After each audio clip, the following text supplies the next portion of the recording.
Welcome back to Arc Salt Lake. It is 7:30 right now. Utah is looking to redefine its creative future after the loss of Sundance.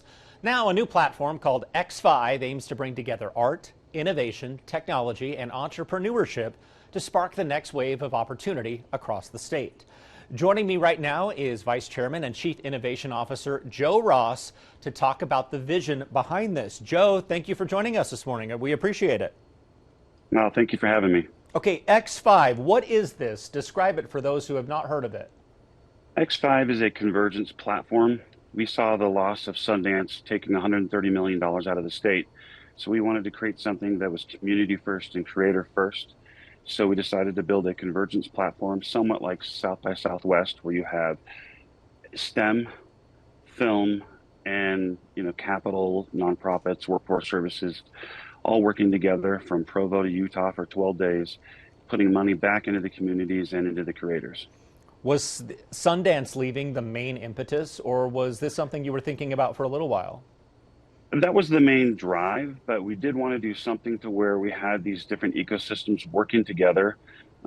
Just we're at a point now in technology and arts where energy, AI, film, theater, and then workforce services with all the jobs changing needed to come together to work together.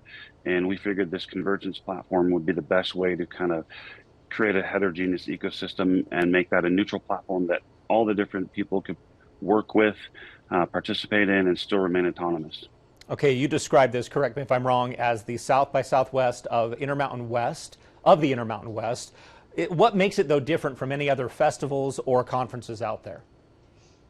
I think the main thing is that we are focused on creators and community, where we're having 10 to 20% of the proceeds go back into the creators here locally and into the communities. So we want to bring people here to Utah, showcase all their talents from either STEM, film, the workforce place side, the capital side, invest in a lot of those emerging technologies and those artists and keep the money here in Utah. Whereas a lot of these other festivals, they bring a lot of revenue in for 10 to 12 days and then they leave. We want to keep the money here in Utah. Okay, so talk about when this will be held exactly, like the details behind it. Right. So we are next September in 2027. We'll have a 12-day festival.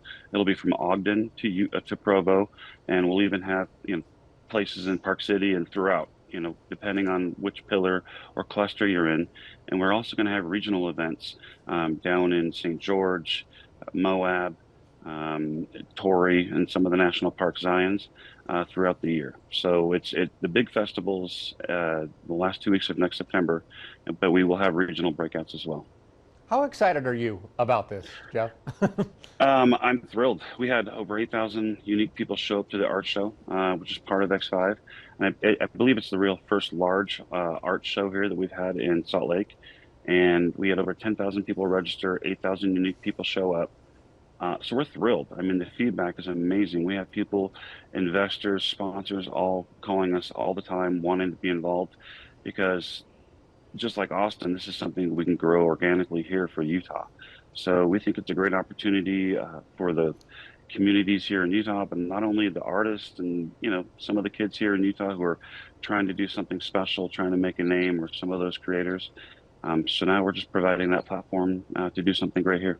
Okay, so Sundance leaving was a big blow to the state, but obviously things are looking good for Utah. We have the Olympics coming in 8 years. There's the potential for a Major League Baseball team. There's just a lot of talk about Utah right now. Do you feel that this fits in with that hype for our state? Absolutely. I mean, in the energy side, a lot of the people we're working with are already working with some of the infrastructure here in the state. So we'll be part of the air taxi program we're working on the infrastructure. We're already working with a lot of the different sports venues as well. So there's a lot to come, but yeah, we're going to be touching all of that, working with the sports, the Olympics, putting out infrastructure, investing in a lot of these technologies here in the state. How do you envision X5 helping local startups, local artists, local entrepreneurs grow their ideas into kind of basically sustainable businesses? So throughout the festival, we'll be showcasing local creators like you see at some of these other festivals like South by Southwest, and they'll come out and compete, and we're going to be giving money back to those through competition, through sponsorships, and we also have mentors on our cluster 3, which is more of a workforce services, capital, nonprofit cluster, where we're there to help and mentor some of these young entrepreneurs and creators. So really, we want to plant the seeds for success for the future through the local communities and the creators, and really grow something special here in Utah. Okay, so this is coming up in September of 27. What still needs to be done? Is there a lot of work to be done before this launches? Oh my goodness, our CEO, Jeremy Christensen, has been working about 60 hours a week. We're working on sponsorships with a lot of the blue chip companies who are very interested, who've been working with other festivals.